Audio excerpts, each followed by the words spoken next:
From the WisconsinVegetableGardener.com, this is the Wisconsin Vegetable Gardener Podcast. Coming up on the program, we're going to give you the best tips on how to grow the best garlic. Mike Novak with his environmental report, your questions, our answers. And then we have well-known Wisconsin garden native Melinda Myers on the program to talk all about different types of gardening, container gardening, and all sorts of fun stuff. All that and more coming up right now.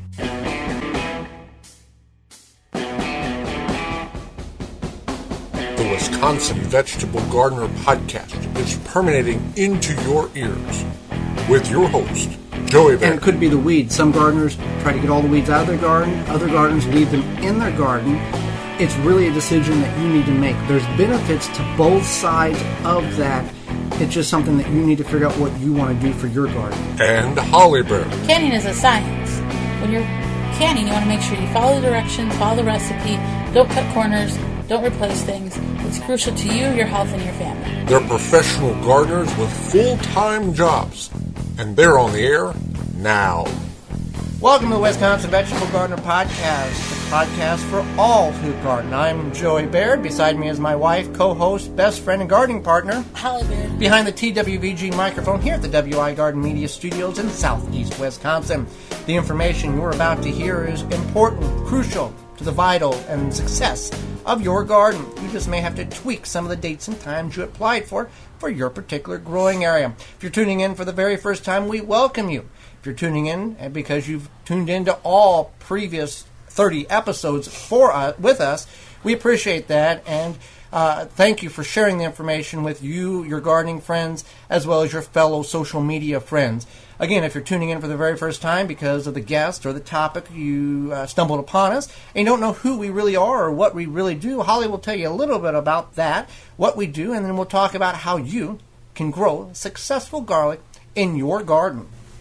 So on our website, the WisconsinVegetableGardener.com, we have, aside from this podcast, we have we have over 700 garden videos, what to do with the food you grow, planting the stuff, troubleshooting, all sorts of great stuff.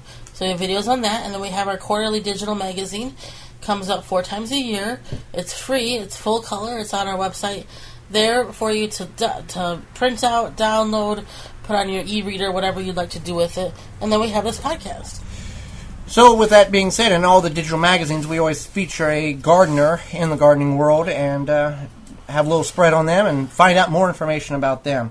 So with that being said, now is the time of year. We're getting into later fall or later summer, I guess. It's not fall yet. The leaves haven't quite changed.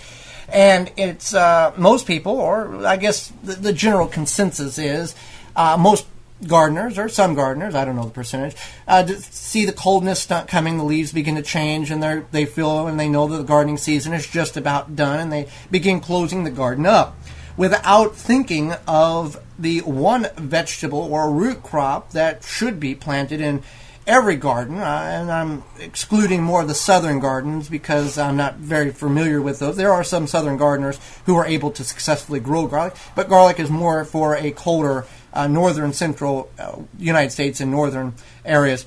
Is garlic. They forget to plant garlic, or they are not aware that garlic can grow so effortlessly in their garden. So we're going to talk about how you, as an individual, as a gardener, can grow at least some garlic, if not hundreds of bulbs of garlic, based on your location and the love of garlic you may have in your garden, and be successful at it. Now, again, garlic is more of a colder climate, so you kind of need some cold hours. There are individuals who grow garlic very, very successful in Florida, but we grow it here in Wisconsin very successful too. Now, before we get into the whole here's how you grow garlic, we want to tell you a little bit about some of our failures when it comes to growing garlic. We've grown garlic for 4 years now, and prior to those 4 years, we grew garlic for 2 years before that were miserable failures. And Holly, explain a little bit about our miserable failures. Sure. So for the first year we tried growing garlic, we planted it in the spring, just like with our onions, in probably about April. And then we tried to harvest in the fall. We had these piddly little marble cloves. And it was store-bought. Right, and it was store-bought. So that was our one, you need to plant garlic in the fall. 2, you need to buy garlic from a trusted source, and it needs to be real real garlic. Real garlic, not from fake store garlic. Not from the store. Well, fake store. I mean, if you're from an organic source store that has like variety labeled garlic, that's perfectly fine. I'm talking about the big box grocery stores that all this stuff is just a generic flavor and a generic garlic. Right. So then we have. Then our second year we planted. Did we plant in the fall? We planted in the fall, and we mulched it with about 1.5 to 2 foot of straw. That was a mistake because it smothered the garlic out. We still use store-bought garlic, though, so that was another mistake. So we decided, hey, we want to grow garlic. We read all these articles, videos about how easy and effortless and simple garlic is, and we're failing at this pretty bad. So we got a hold of the curator of the St. Louis Garlic Festival, Mark Brown. He was on the program last year. And we told him, he grows about 20,000 bulbs of garlic each year for the St. Louis Garlic Festival. So we figured, hey, this guy might know a thing or two about growing garlic. So we told him our little sad story, and he was very helpful. He said, well, again, like Holly mentioned, you bought store-bought garlic. That was wrong. You planted in the spring. That was wrong. You mulched too heavy the second year in the fall. That was wrong. So after he taught us on how to do this successfully, we've been growing 80 to 110 bulbs of successful, very large garlic each year since then. And this year, come this fall, we probably will ramp it up to about 140, 150 bulbs, simply because we've noticed that with the canning procedures, we're going through quite a bit of garlic here, more than we had anticipated this year. So let's talk about how to grow the garlic successfully now that you've heard our terrible, sad story, and maybe some of you have laughed at it. Like Holly said, we want to, find a reputable resource for garlic, whether that be a certified organic store, a certified organic grower, an online source that has great reviews, or a neighbor or friend who has been successfully growing garlic for many years. One thing that we have learned, and we do garden talks throughout southeast Wisconsin, as well as we can do it virtually online if you have a garden club member, a garden club or a group that you want us to talk to. We can do it through Skype. You can find that information at the website, thewisconsinvegetablegardener.com. We learn things when we go to talks. We inform people on how to grow, tomatoes and problems you're facing in your garden and how to grow garlic. But we in return learn information too, and we learned about something that was a concern to us and a concern to you if you're just getting generic garlic. Well, one thing we learned was it's called the nematode. What is it? Nematode. Nematode. It's a garlic nematode. And it's basically a bug. Oh, is it a bug or fungus? I forgot. It's a bug because she said she opened the garlic up and can see some of these bugs. Oh, yeah, okay, the bugs. So it's a little critter that is not your friend, and it eats your garlic, and you don't necessarily know you have it. It sounds kind of like the vine borer squash thing where it kind of burrows in there, and then you don't know you have it necessarily. You can tell sometimes your plants might look kind of dead, but at the same time you might just think that they're dying off because it's time for them to harvest. It's kind of sneaky. But you want to do a little research on it. It's a garlic nematode. But essentially what happens is you may or may not know you have it.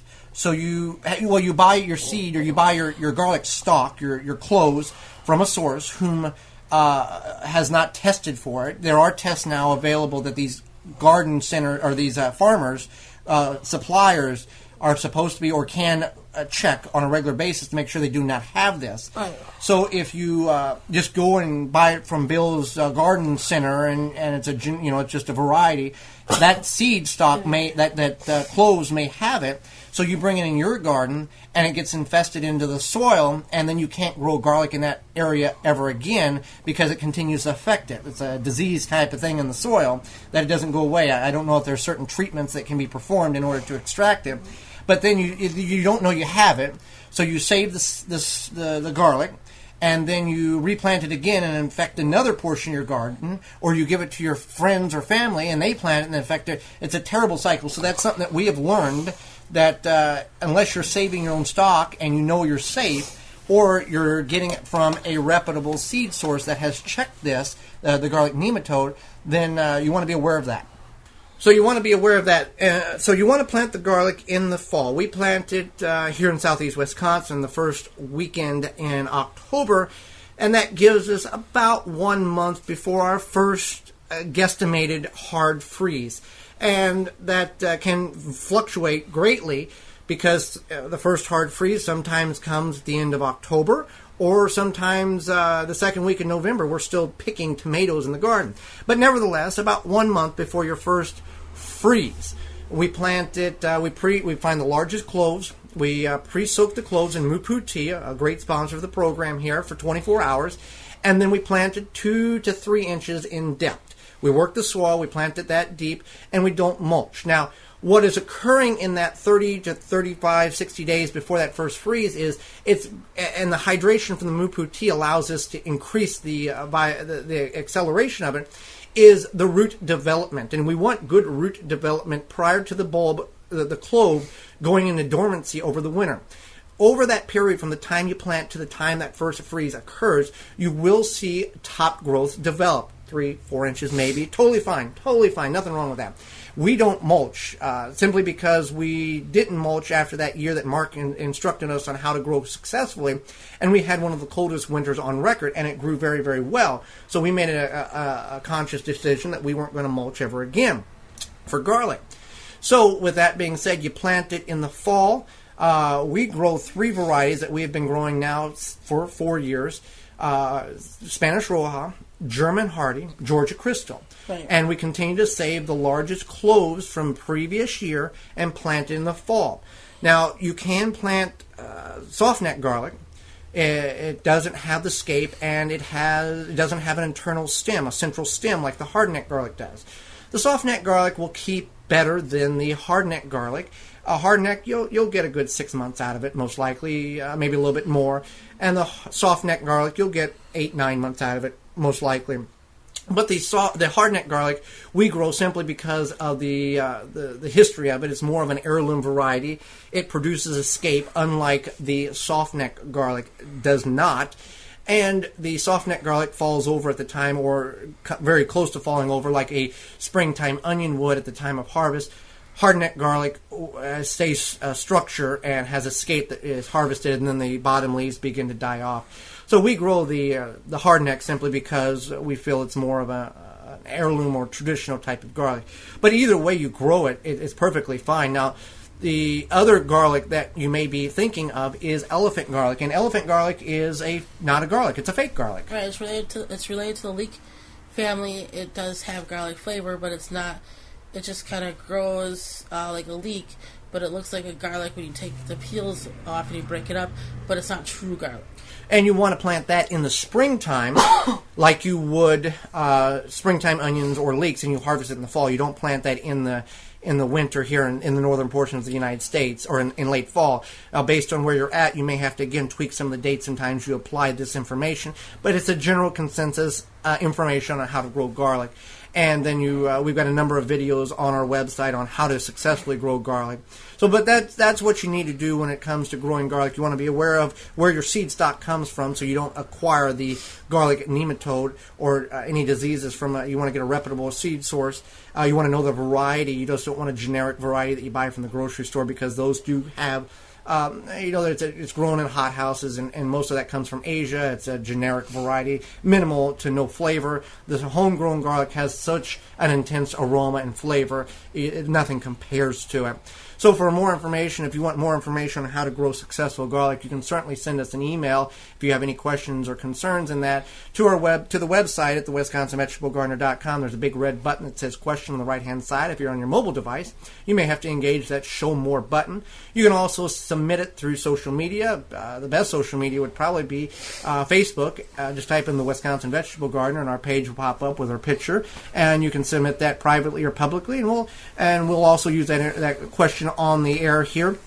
We will exclude your name simply for privacy purposes, and we'll get you the information in an email and where you ask it, as well as we'll address it to other people who have the same or may have the same problem. So we encourage you, if you've never grown garlic before, look into it. It's one of the most easiest crops that you will ever put in the ground and grow in your garden.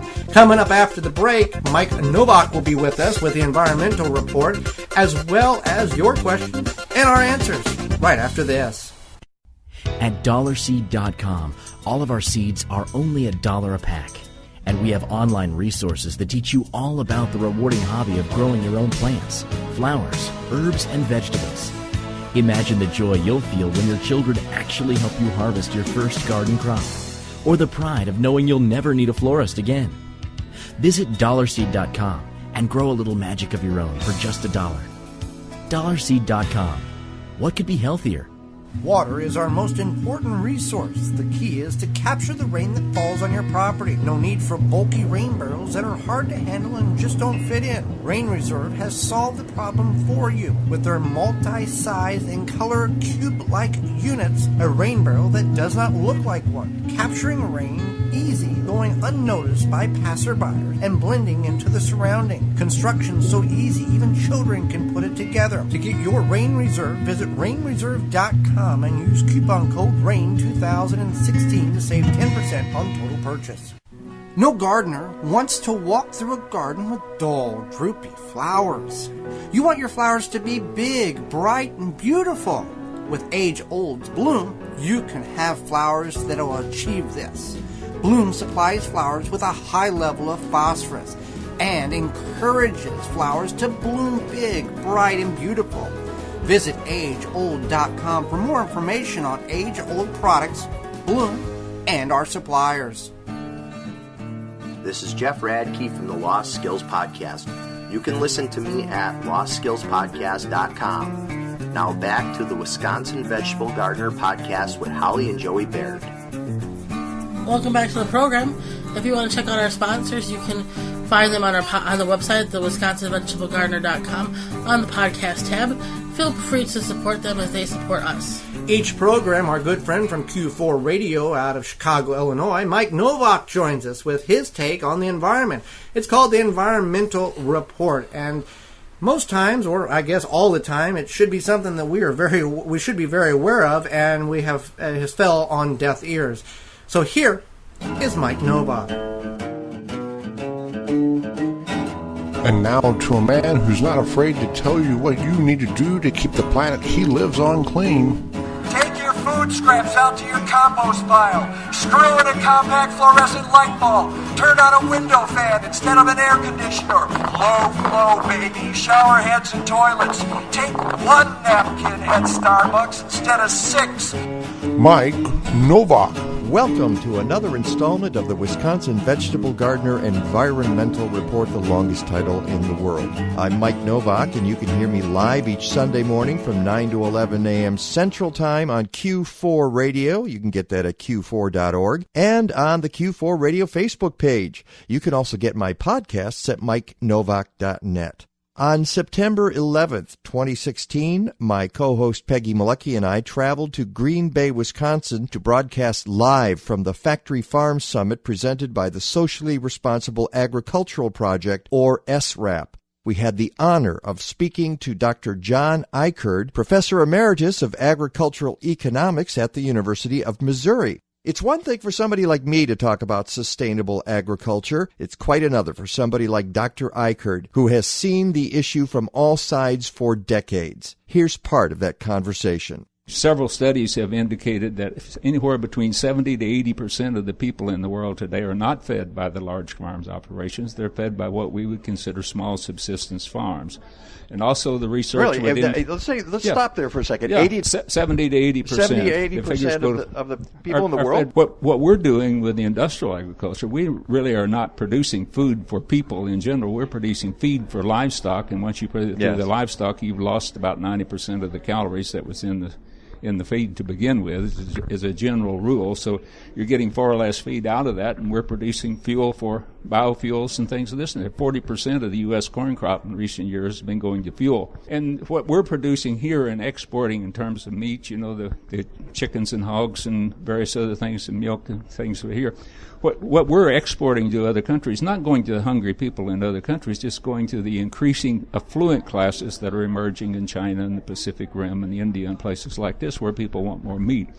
So the people, out here, and by and large, the general population globally, like say 70, 80%, the average count, are fed by subsistence farms and trade within their own local communities, not by the industrial agriculture.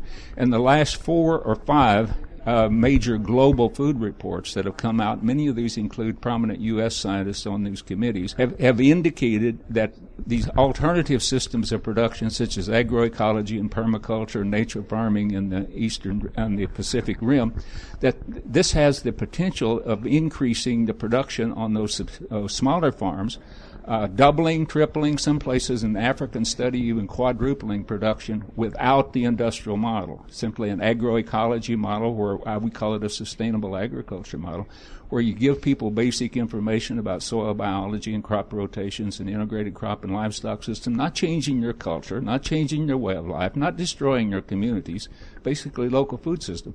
So if you start with a base of 70% of the people that are fed by subsistence farms now, if you double that, that would be 140% of current population. We could abandon industrial agriculture totally. Yeah, I like that math. But he said something just now. He mentioned biology, and what's my line on this show? It's the biology, stupid.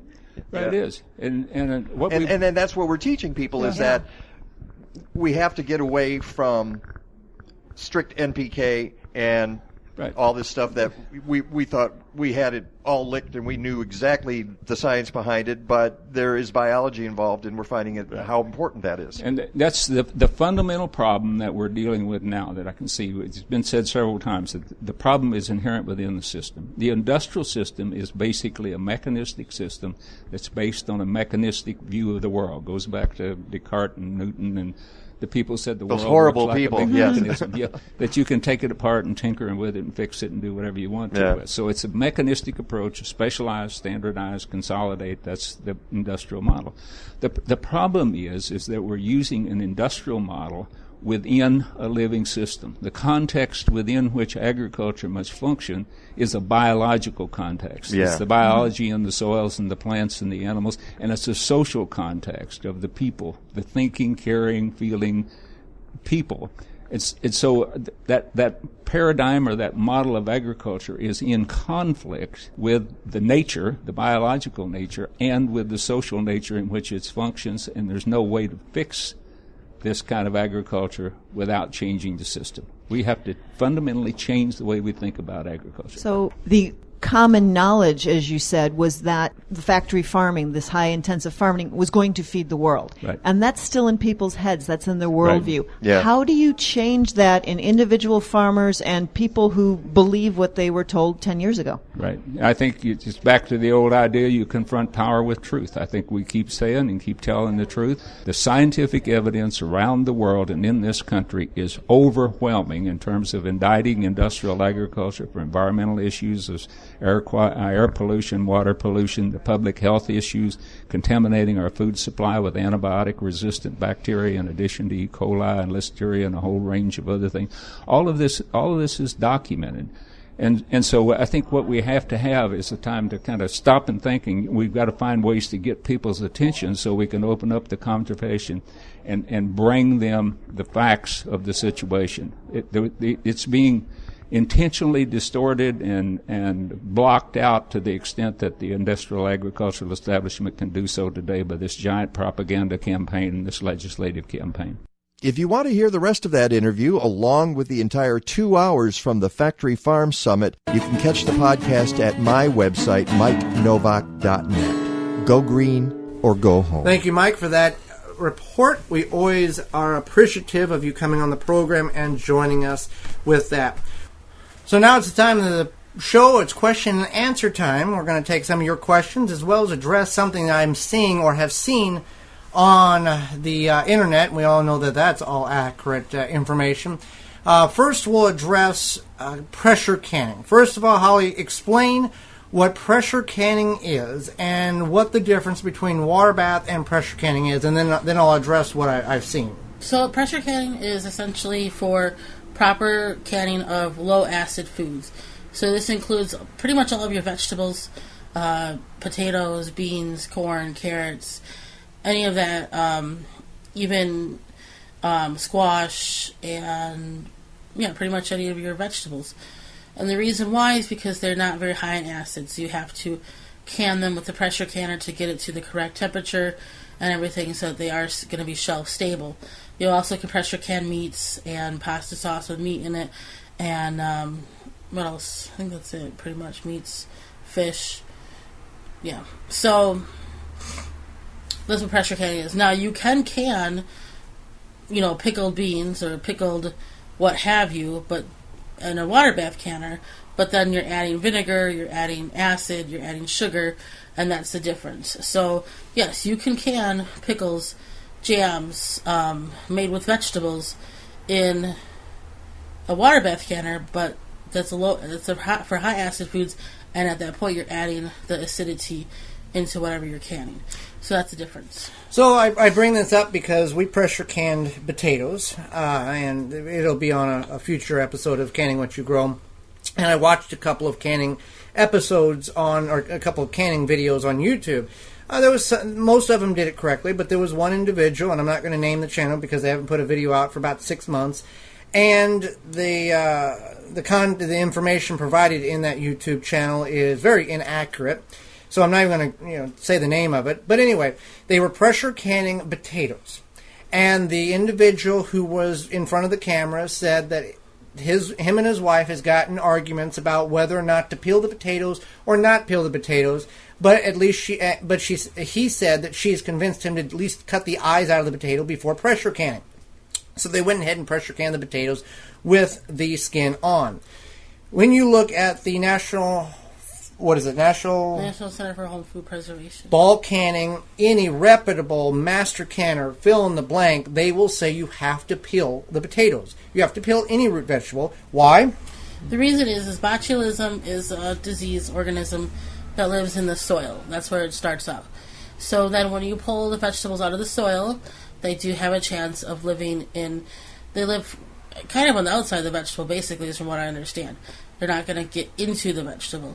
So that's why it's important to peel the vegetables so that you do not have that chance of getting the botulism. We're talking beets, carrots, potatoes, anything, parsnips, anything, turnips, rutabagas, anything that grows in the ground. Okay. Right. So I indicated this to this YouTube channel, and their response was, when we cook them at 15 pounds for 20 minutes, it kills the botulism. Thanks for watching. It doesn't. There's no cooking out botulism. No. Botulism comes from inadequate or incorrect, as Holly mentioned, improper canning procedures. You just don't, we cook it for this long and it comes out great. We're safe. Because there's canned goods that people used to get botulism from canned goods from the store shelves. So keep that in mind. If it's on the shelf in the store where they can at much higher temperatures than your home canner. Cook the crap out of it. Yeah, they cook the crap out of it. That's why it tastes so bad. Yeah, that's why I have to add so much salt. So just keep that in mind, that you need to peel. Don't be lazy, just do it. So when he indicated this, I said peeling is not an option when it comes to root crops. You have to peel it. The books say it. Master canners say it. I said I can give you a number of reputable, reliable sources that indicate this. His response was, thank you, and then conversation ended. So when you see stuff on YouTube, not all stuff on YouTube is 100% accurate. Now, we at the Wisconsin Vegetable Gardener, when it comes to outdoor growing, when I'm in front of the camera, or Holly's in front of the camera, yes, we sometimes speak out of turn. We do provide information that's not 100% accurate. But when it comes to in the kitchen, when it comes to preparing the food as a pressure canning, water bath canning, and Holly's in front of the camera, she's taking classes, she's read up on this, she reads and reads and rereads the instructions, and what she says in front of the camera is 100% what any master canner would say to you, what any National Home for Food Preservation website would say to you, what any ball canning representative would say to you, simply because it is a science. And if done incorrectly, when you mix red stuff with blue stuff, sometimes it explodes. Right. Because if you don't do the proportions right, I'm being generic here. But yeah, I may seem anal, and I may seem uptight, and I may seem like, she doesn't know what she's talking about because she's only been canning for X amount of years. She's just some dumb millennial. Okay, well, I'm a dumb millennial, but I may be able to live longer because I'm not going to eat freaking botulism. And we'll address this question. That's what we'll may get another question here. But if you're listening to this, and whatever age you are, and you're canning potatoes in a different form or fashion, that's your right. You can do whatever you can at your own risk. That's fine. if grandma's always done it that way, if mom's always done it that way, et cetera, et cetera. That's your business. You do whatever you want to do, but we, as us having a platform on a podcast, on a YouTube channel that is seen worldwide, we have a responsibility, and it should be the responsibility of all whom have a platform of a YouTube channel, a radio show, a TV show, a podcast, to provide information that is this crucial and this important and this regarded to the safety and health of those who watch the program. It should be the duty of the host, the hostess, to provide the information correctly when it comes to canning. True enough, we go in the garden, we may say add Epsom salt, and some people may disagree, and there may not be no science behind adding Epsom salt to tomato plants' roots. But adding Epsom salt to tomatoes is not going to incur botulism in the canning procedure. Okay. So with that's being said, do we have any more questions? I don't think so. Well, if you do have a question in regards to canning, fermentation, I want to get to a fermentation question here. Fermentation or gardening, you can submit that at the WisconsinVegetableGardener.com. Underneath the question page, the question tab on the right-hand side of the top page, you might have to engage that See More button on your mobile device, as well as you can contact us through social media. Either way, we'll answer it privately as well as address it on the program here. One other question in regards to fermentation. We had, and this is stuff that we're dealing with this week. We did some fermentation pickles. It's not the ones you saw on the video that we recently put out. It's another batch we did off camera, and they became very mushy and slimy less than a week after they were put in the jar to begin the fermentation process, lactose fermentation. What caused that, Holly? What is for canners or for people who are playing around with this fermentation thing? Is it as if not followed step by step as deadly as the water bath pressure canning thing that we just talked about? And what causes sometimes the fermentation not to go as planned? It could be a number of things. I'm going to look into, why that occurred. It could just be a matter of fluctuation in temperature in your household. It could be a matter of a lot of times fermentation has to do with the bacteria in the air and the stuff in the air and the natural yeast, and so fermentation, pickling in that way is kind of tricky. So sometimes the batches just fail. You don't have necessarily a reason why. I did put my tea bags in there to add my tannins. Maybe I should have put another tea bag in there. I don't know. I'm going to ask it. I belong to some fermentation groups on Facebook. I'm going to ask around. Now, is it if you're going to go play around with fermentation, is it safer to play around with fermentation versus pressure canning items incorrectly when it comes to botulism and stuff? Safer. Because you're adding a ton of vinegar or a salt to this. Yeah.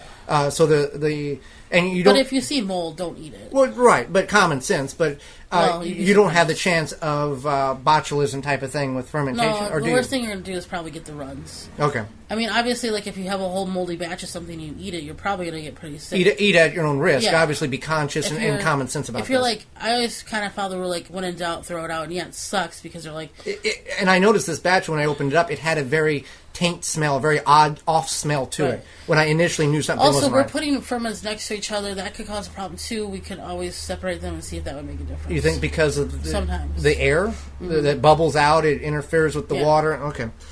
Well, with that being said, again, if you have a question, you can certainly contact us through social media or our website. Coming up after the break, our good friend and fellow gardener here in Wisconsin, she's well known nationwide, Melinda Myers will be with us right after this. Do you want your next raised beds to be easy, functional, and beautiful? The Embrace helps you create the garden you've always wanted. Finally, raised beds that everyone can assemble and enjoy. No tools needed. Just slide any lumber into the Embrace corner, fill with your favorite soil mix, and you're ready to plant. Made from 100% recycled steel right here in the USA. And a portion of every sale helps to build school and community gardens all across the country. Let the Embrace help you create your next raised bed. Grow beautifully with the Embrace, available at local garden centers and online at artofthegarden.net. Looking for a fast-acting, non-toxic weed killer for your organic garden? One that works in cool and cloudy conditions as low as 40 degrees and is highly biodegradable with visible results in less than 2 hours? Then look no more. Avenger Weed Killer has it all and more. Made from oranges, Avenger is highly effective, easy to use, and has a pleasant citrus aroma. It is OMRI listed and approved for organic gardeners under the USDA's National Organic Program. Avenger Weed Killer is a choice for organic gardeners and homeowners who are looking for an effective, safe way to control unwanted weeds. Available in ready-to-use sprays and concentrate, ask your local lawn and garden supplier for Avenger Weed Killer. For more information and a list of suppliers, visit AvengerOrganics.com. Avenger Weed Killer, eco-friendly, deadly to weeds. It's all about the soil at ManureT.com. With their grass-fed, antibiotic, and growth hormone-free cattle and horses, owner Annie Haven puts the quality in her premium soil conditioner. 100% organic and natural, whether feeding your flowers or veggies, indoors or out, you can grow organically with confidence.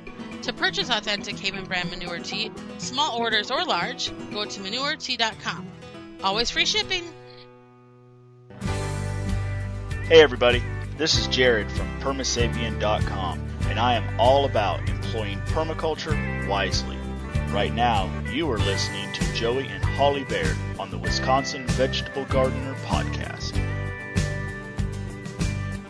Welcome back to the program. If you want to find out more information about the sponsors you've just heard and our entire sponsor lineup, you can find that information at our website, the WisconsinVegetableGardener.com. Well, Holly, let's go to the TWVG hotline and bring in our next guest, who's not too far from the WI Garden Media Studios. Right. So nationally known gardening expert, TV radio host, author, and columnist Melinda Myers has over 30 years of horticultural experience and has written over 20 gardening books, including some newer ones, the great courses, How to Grow Anything, Food Gardening for Everyone, Midwest Gardener's Handbook, Wisconsin and Minnesota, Getting Started Garden Guide from Minnesota and Wisconsin, Month by Month Gardening.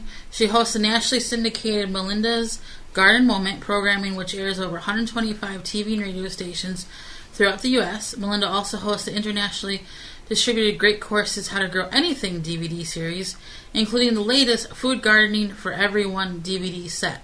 She is a columnist and contributing editor for many publications, and she also regularly is a guest expert on numerous national and local television and radio shows. Welcome to the program, Melinda. Thank you so much. It's great to chat with you and your followers as well. Well, let's start with this. You live on 11 acres, but you still grow in containers. Now, if it was me, it would be very difficult for me to focus on containers when I have that much land available. Why do you still focus on container growing when you have 11 acres available to your ready? Well, I do both, but one of the things I find with containers is it's a great way to bring your garden right to your back door. I have a large vegetable garden where we do videotaping and photography and, of course, grow and harvest good vegetables to eat. But I don't know about you, but every time I'm in the middle of cooking something, it's like, I forgot to pick the basil or the parsley. And so it's nice to be able to run out and pick those. Or when I'm entertaining friends and we're sitting on the patio having a beverage or eating a salad, it's great to let them go, hey, pluck a few mint leaves and put them in your iced tea or your mojito. And so it brings the garden into part of the experience of dining. And then also, I love the birds and hummingbirds. And so if I put a pot of black and blue salvia on my patio, I could have the hummingbirds right outside my living room or my kitchen window where I can watch them as I'm cooking or relaxing. And so it's a great way to bring my garden closer. And it's a great way to experiment with new plants, too. Try something in a pot where you've got a little more control. See how it does. If it performs well, then you can plant a lot of them in the garden the next year. As more people are concerned about what's in their food, they're deciding to grow their own. Some people only have the option to grow in the front yard, and some municipalities don't allow this. What are some ways to kind of skirt around this restriction? Not encouraging anyone to break the law or municipal regulations. But usually, having worked for the city of Milwaukee in the forestry department, where we had problems is it was a neighbor complaining about another neighbor. So first of all, make sure it's attractive and beautiful. I always had vegetables and herbs in my front yard. I gardened in the city for 26 years, a small city lot, and I didn't have enough room to grow everything I wanted. So I mixed pretty tomatoes, and there's lots more beautiful and ornamental vegetables out on the market. So tuck a tomato in with some of your flowers. My neighbors always thought I was an outstanding cook because I always had herbs in the garden, and I did that because I love the color and texture as well as the flavor. So I think there are great ways of making it ornamental as well as productive, and that's going to keep your neighbors happy, which will then keep the municipality happy. And then never create a visibility issue with traffic and pedestrians, because that's really one of the concerns they also have. Now, did you ever have the instance where you encouraged or your neighbors followed the trend of planting in their front yard as they seen you do it? You know what? What's so funny is this was 30 years ago when I was, maybe 34 years ago when I was living in the city, and it was very popular back then to garden. People were concerned about money and growing their own food, and a lot of urban gardeners, I was very active with urban gardeners, a lot of us were growing veggies in the front yard. And when I moved into my city lot, everyone had sheared yews, a line of geranium, short grass. I started killing my grass off, expanding the garden, and I saw more and more people starting to plant a few edibles in with their ornamentals, or at least relaxing their gardening style and putting more gardens versus just sheared yews in the front yard. Now, whether you live in the city or you live in the country, we'll all face one universal problem, and that's wildlife eating the vegetables that we've worked so diligently to grow. What are some, or have you found some go-to methods to maybe not keep them out, but at least slow them down so you can at least enjoy some of the labor that you've put into the garden? You know, I'll confess that now that I'm out in the country and I videotape a lot of my gardens, I make videotapes and photography. In fact, the How to Grow Anything food series was videotaped in my front yard garden, which is quite large. And I have a deer fence, because I can't really do a video and say, well, you should have been here a week ago before the deer, the rabbits, and everybody else ate it. Now, the ground squirrels are still finding their way in, and so far we're tolerating each other. So fencing, obviously, is the most effective, but not always the most practical. You know, maybe you can't afford it, maybe it doesn't look good, especially if you're in the city and gardening in your front yard. That really can cause issues. But fencing is very effective. Repellents, if you're going to use them, make sure they're safe to use with food crops and apply before the animals start feeding. The problem is once they find there's some good, tasty food in your garden, they'll be back. And so you want to apply it beforehand. Scare tactics, I find, don't work very well in the city because the animals are really used to the sound, the smell of humans, and so it's hard to keep them away. I have seen really good success with the Scarecrow sprinkler system for deer. It's motion sensitive, so as the deer pass by, it triggers the sprinkler and it sprays water, so it's very sporadic. It's not always on. Now, the only downside I find gardeners tell me is that they forget to turn it off when they garden, so they get sprinkled as well. So those are just a few things that you might try. And the other thing is vary your techniques.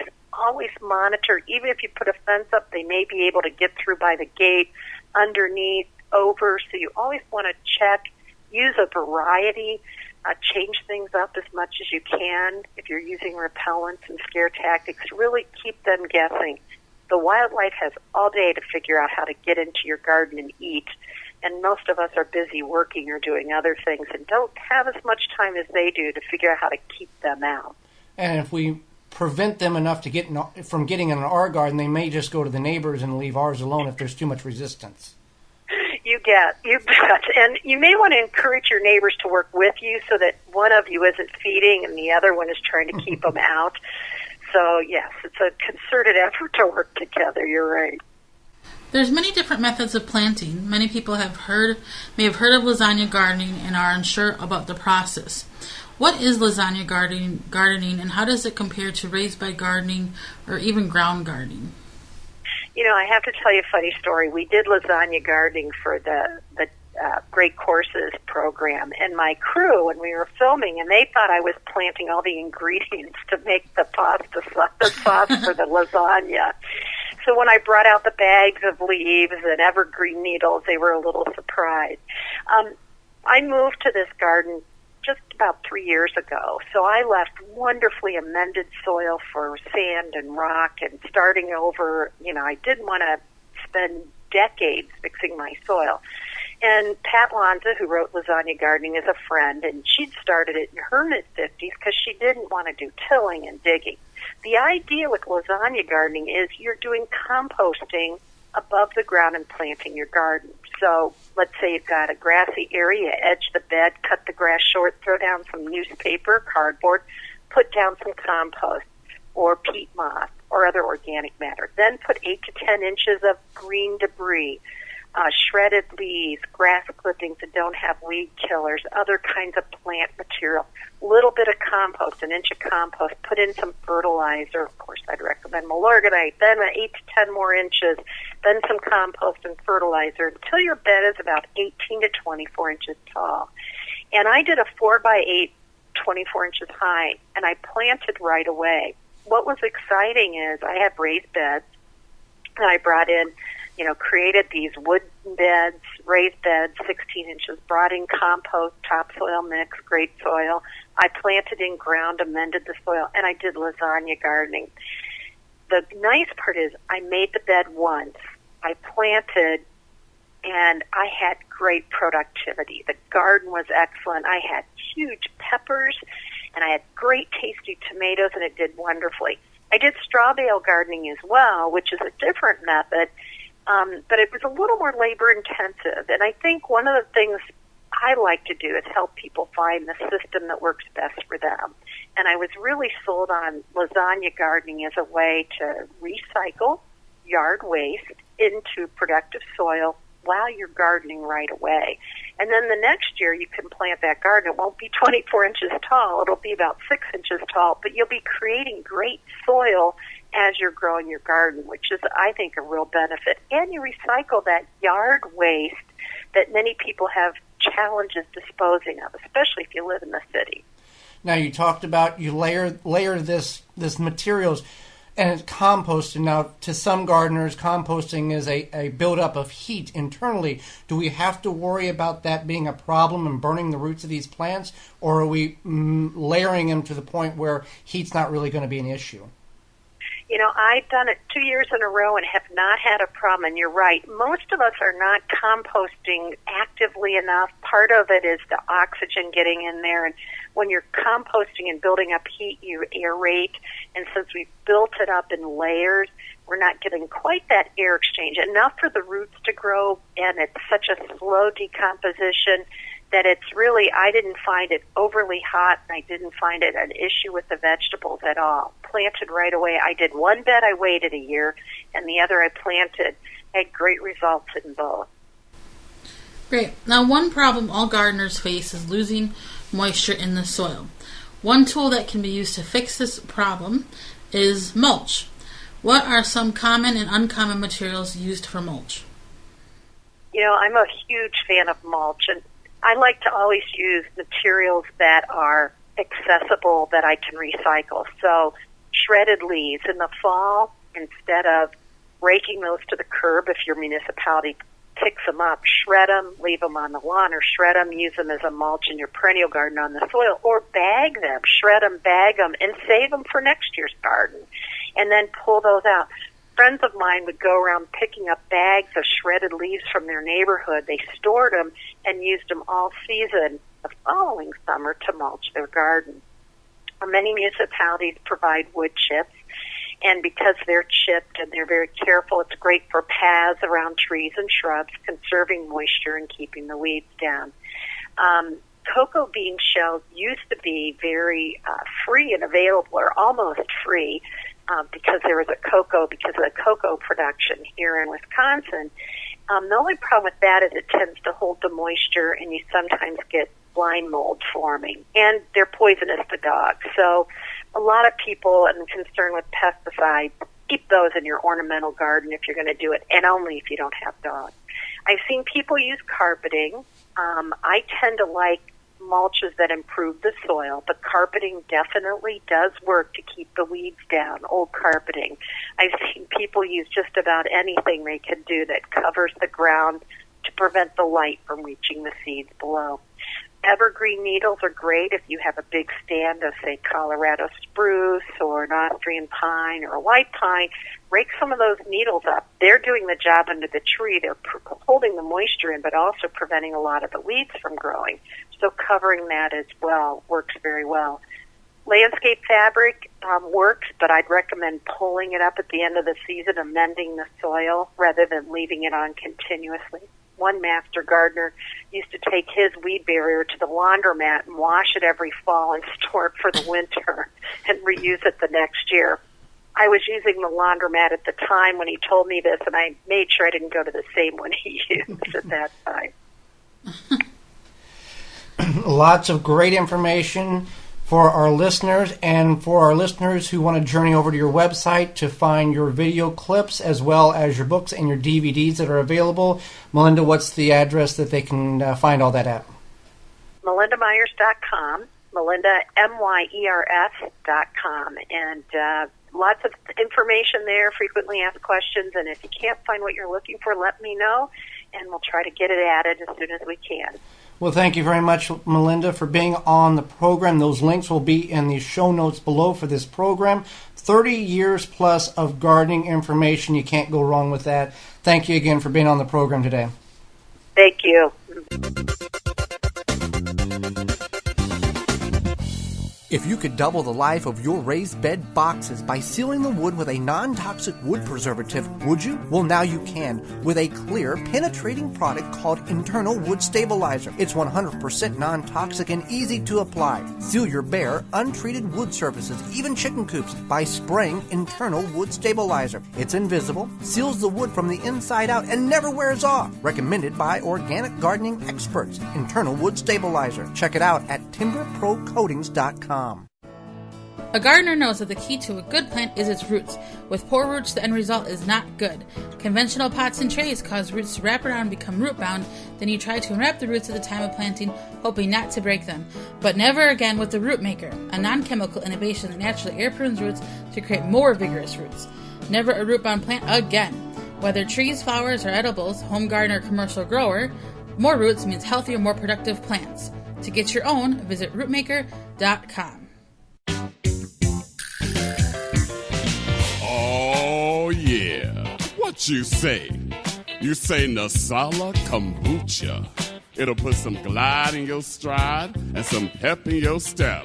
Nasala Kombucha. Yeah. Nasala Kombucha makes your body happy. Nasala Kombucha makes your body smile.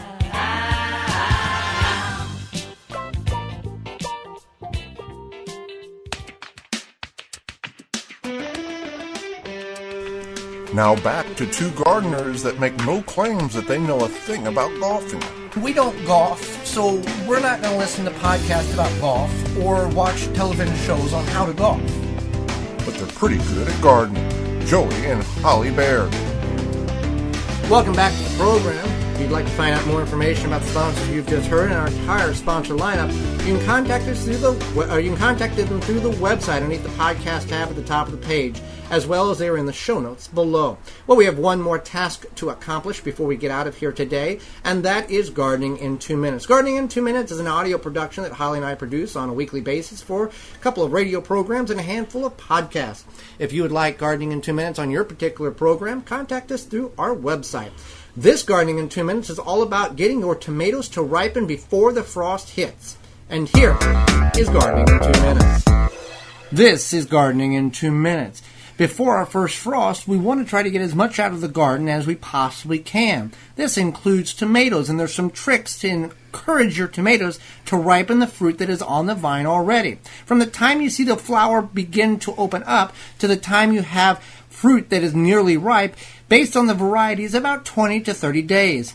Here are some tips that you can use in your garden to help encourage those tomatoes to turn red or ripe before the frost, so you don't have to harvest green ones. One thing you can do is you can trim the tops of your tomatoes off. This way the plant will feel that the energy can go back towards the tomatoes. You can also cut the water from the plant, turning your irrigation system off. Now, this may be a challenge if you are getting rainfall on a regular basis. Another way you can reduce the amount of water the plant takes up is take a shovel about 8 inches away from the stem and cut straight down halfway around the plant, or simply grabbing the plant and yanking up gently until you hear some roots tear. This will also put the plant in a distress mode where it will begin to stop producing more fruit and focus on the fruit that has already been established and getting it to a mature state as nature has intended it for, so it will ripen prior to it freezing. You can harvest your tomatoes also when you see a little bit of color change at the bottom. So if it's a red tomato, you look over, you can see that it's turning kind of pinkish. You can go ahead and harvest it then. It'll ripen in your home within a few days. For more information on getting your tomatoes to ripen before it freezes, our weekly video productions, as well as our free downloadable digital quarterly magazines, you can find all that information at thewisconsinvegetablegardener.com. A gardener for all gardeners. For Gardening in 2 Minutes, I'm Joey Baird. I'm Holly Baird. So that's one. There's several techniques there in order to increase the chances of getting your tomatoes to ripen, so they are ripe instead of green at the time of frost. Well, we appreciate you tuning in to the program and joining us, whether you wanted to learn about garlic or wanted to hear Melinda Myers talk on her gardening experiences. For the audio provided on the program, that's courtesy of sfx.co.uk and audioneutronics.com, two royalty-free and copyright-free websites that we help use to liven up the podcast. Except for the commercials for Nest-Alla and Dollar Seed, they come from themselves. So until next time, I'm Joy Baird. I'm Holly Baird. And we will see you in the garden. The Wisconsin Vegetable Gardener Podcast is a production of the WisconsinVegetableGardener.com for the health-conscious organic gardener worldwide and distributed in association with WI Garden Media.